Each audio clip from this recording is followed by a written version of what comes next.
సరే ఇప్పుడు నాకు ఇది చెప్పండి, మీరు మొన్న ఒక ఇల్లు కూల్చేశారు. ఆ ఇల్లు అది ప్రైవేట్ ప్రాపర్టీ. సో కోర్టు నుంచి ఇల్లు కూల్చేయమని మీకు ఏమన్నా ఆదేశాలు ఏమన్నా ఉన్నాయా, లేదా ఎవరు డెసిషన్ తీసుకొని కూల్చేశారు? మీరు అంతటా మీరు డెసిషన్ తీసుకున్నారా, లేదంటే మీకు ఏమైనా కోర్టు ఆదేశాలు ఉన్నాయా ఇల్లు కూల్చమని? మరి మీరు ఎందుకు కూల్చారు? ఎవరు ఇచ్చారు మీకు ఆర్డర్స్? చెప్పండి. That is responsible. ఇప్పుడు సివిల్ సొసైటీ మొత్తం భయపడిపోతుంది మచిలీపట్నంలో. ఇప్పుడు పోలీసుల వాళ్ళకి ఎవరు రాశారు లెటర్? మీరు రాశారా? వాళ్ళు ఏ బేసిస్ మీద మీకు 200 మందిని పోలీసులను పంపించారు? You are a responsibility officer. మీరు సొసైటీకి మీరు ఆన్సర్ చెప్పాలా కమిషనర్ గారు. You can't hide it. మీకు కోర్టు ఏమన్నా ఆదేశాలు ఇచ్చిందా, లేదా పై అధికారులు మీకేమన్నా ఆదేశాలు ఇచ్చారా? ఎవరు మీ పోలీసులు 200 మంది పోలీసులు ఆ ఇల్లును కూల్చడానికి ఎట్లా వచ్చారు? మీరు రిటర్న్గా ఇచ్చారా? ఇంటే నాకు కాపీ ఇవ్వండి. వాళ్ళు ఏ బేసిస్ మీద పోలీసులు 200 మంది వచ్చారు ఆ ఇంటి దగ్గరికి? చెప్పండి సార్, ఏ బేసిస్ మీద మీరు పడగొట్టారు? ఆర్డర్స్ ఎవరు ఇచ్చారు?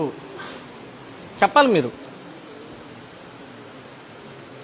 వాళ్ళు సెంటరింగ్ వాళ్ళని కూడా వదిలిపెట్టుకోకుండా ఒక 2 రోజులు ఉంటారంటే టైం ఇస్తే సెంటరింగ్ వాళ్ళు మేము సెంటరింగ్ తీసుకుంటాం అన్నా కానీ వాళ్ళు అదేమన్నా టెర్రరిస్టుల నివాసమా?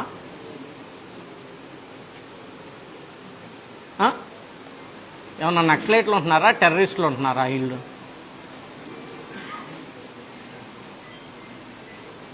లేదు, చెప్పాలి మీరు. అలా నిలబడితే కొద్దిగా ఆన్సర్ చెప్పాలి దానికి. ఇల్లు కూల్చేయటం అంటే it's not a small issue. చిన్న విషయం కాదు అది. ఇల్లు కూల్చటం అనేది స్మాల్ ఇష్యూ కాదు. అది ఇద్దరు వ్యక్తుల మధ్య ఉన్నటువంటి ప్రాపర్టీ తగాదా.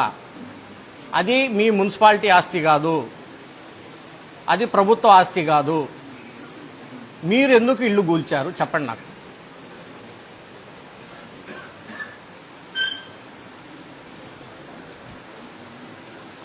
ఏం సమాధానం చెబుతాం సొసైటీకి మీరు చెప్పండి నాకు. ఇప్పుడు మీరు అధికారి, 2 సంవత్సరాలు ఇక్కడ ఉంటారు, వెళ్ళిపోతారు. మేము ప్రజాప్రతినిధులం. నేను ఎక్కడ చూడాల ఇల్లు కూల్చేయటం ఒక ప్రైవేటు వ్యక్తులు ఇద్దరు ఆస్తులు తగాద వచ్చి ఒక పక్కన పోయి వాట్ బేసెస్ ఎట్లా చేస్తారండి మీరు?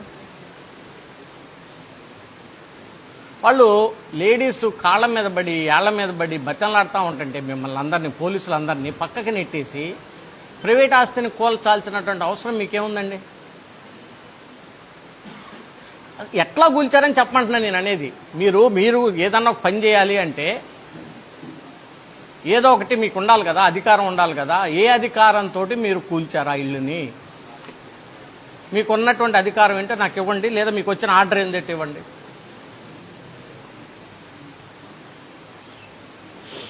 కాదు కాముకుంటే ఎట్లా? ఎవరు ఇప్పుడు అతనికి 40 లక్షల రూపాయలు పోయినాయి. చిన్న కుటుంబం, వెరీ స్మాల్ ఫ్యామిలీ. అతను లైఫ్ లాంగ్ వాళ్ళు పిల్లలు మొత్తం కలిసి చేసుకుంటే ఆ 40 లక్షల రూపాయలు కూడబెట్టుకోగలుగుతారు. నువ్వు 1 గంటలో కూల్చిపడేసావు మొత్తాన్ని, దయాదాక్షిణ్యం లేకుండా. మచిలీపట్నం సివిల్ సొసైటీ చాలా మంచిది కాబట్టి నేను చెప్తున్నా కదా. ఇది ఇంకో చోట అయితే డిఫరెంట్గా ఉండేది. అసలు మీకు సంబంధం ఏంది నాకు అర్థం కాదు. అది గవర్నమెంట్ ప్రాపర్టీ కాదు కదా. ఇద్దరు ప్రైవేటు వ్యక్తుల మధ్య గొడవకి మీరంతా ఏంది అత్యుత్సాహం ఏం చెప్పినక్కడ మీరు చెప్పండి నాకు.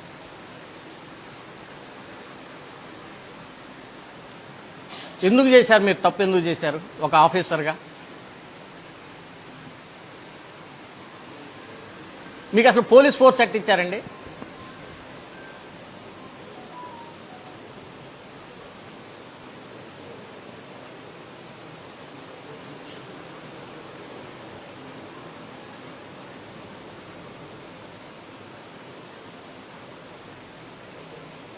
చెప్పు. మాకు నెక్స్ట్ అజెండా ఉంది సార్, మేము వెళ్ళాలి. నెక్స్ట్ అజెండా ఉంది. మీకు పోలీస్ ఫోర్స్ ఎట్లా ఇచ్చారు?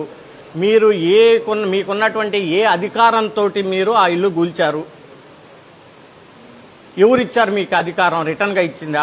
కోర్టు వారు ఏమైనా ఇచ్చారా, లేదా పైన మీకున్నటువంటి ప్రభుత్వ అధికారులు ఇచ్చారా, మీరు కలెక్టర్ గారికి ఏమైనా లెటర్ రాసి పర్మిషన్ తీసుకున్నారా? నాకు తెలిసినంతవరకు కలెక్టర్ గారు మీరేం రాయలేదు, పర్మిషన్ ఇవ్వలేదు. మీరు పోలీసు వారికి మీరు ఏ బేసిస్ మీద లెటర్ రాశారు? పోలీసు వారు 200 మంది ఎంబనికి పోలీసుల్ని ఇంటి మీద పంపించి దారుణంగా లేడీస్ని అందరిని కూడా నెట్టిపడేసి ఇల్లు కూలగొట్టారు. మీరు you should give the answer properly. 50 లక్షల రూపాయలు ఎవరు కడతారు? వాళ్ళు తేల్చుకుంటారు. వాళ్ళిద్దరూ వాళ్ళతో తప్పు ఎక్సా వయ్యా అది వాళ్ళు తేల్చుకుంటారు. మీకేం సంబంధం?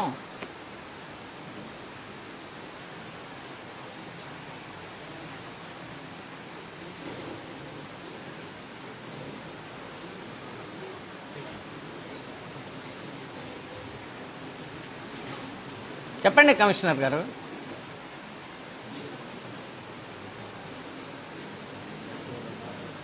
ఏం చేస్తారు?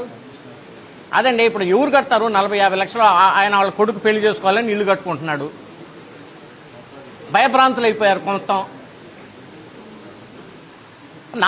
నాకు తెలిసి మీరు చేసింది కరెక్ట్ అయితే నాకు చెప్పండి అంటున్నా కదా. ఇందులో పెద్ద డిస్కషన్ ఏముంది? మీకు ఎవరు ఇచ్చారు పవరు ఇల్లు కూల్చగొట్టడానికి? చెప్పండి నాకు ఫస్ట్. మీకుంటే పవర్ చెప్పండి. మీకు ఎవరన్నా రిటర్న్ పూర్వకంగా ఇస్తే చెప్పండి. పోలీస్ ఎట్ వచ్చింది చెప్పండి. పోలీస్కి లెటర్ మీరు ఎట్లా ఇచ్చారో చెప్పండి. What bases you are given letter to police? What bases they came and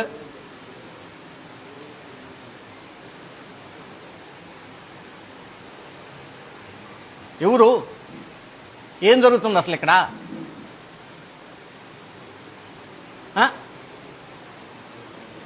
మనం ఫ్రెండ్లీ ప్రభుత్వం అని చెప్పుకుంటున్నాం, ఫ్రెండ్లీ పోలీస్ అని చెప్పుకుంటున్నాం, మీకు ఏదైనా ఇబ్బంది ఉంటే గ్రీవెన్స్కి రమ్మని చెప్పుకుంటున్నాం. కలెక్టర్ గారు ప్రతి సోమవారం రోజు గ్రీవెన్స్ పెడతారు. వాళ్ళు గ్రీవెన్స్కి వస్తే మీరేం సమాధానం చెబుతున్నారో నాకు తెలుసు.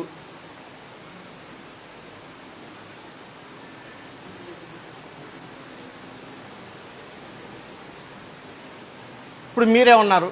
మీళ్ళు ఎవరైనా కోలుకొట్టుకుంటే ఊరుకుంటారు సార్? మీరు చిన్న చిన్న తప్పులు ఇద్దరి మధ్య ఉండొచ్చు, నేను కాదంటలేదు. అది ప్రైవేట్ వ్యక్తుల మధ్య ఉంటుంది. తప్పు ఆయిందా ఏందా తేలిద్ది. 4 రోజులు కాతే 10 రోజులు తేలిద్ది, 10 రోజులు కాతే నెలకు దోలిద్ది. మీకేంది? మీకంత ఉత్సాహం ఏంది? Who are you? ఇల్లు కొనుగొడతారండి ఎవరన్నా?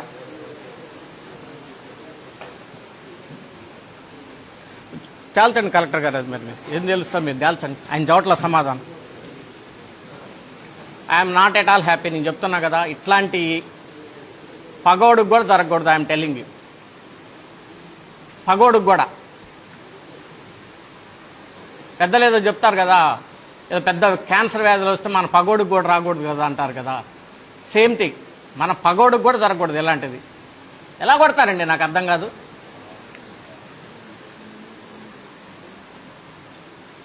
తేల్చండి కలెక్టర్ గారు, మీరు తేల్చండి. అది 100% రాంగ్.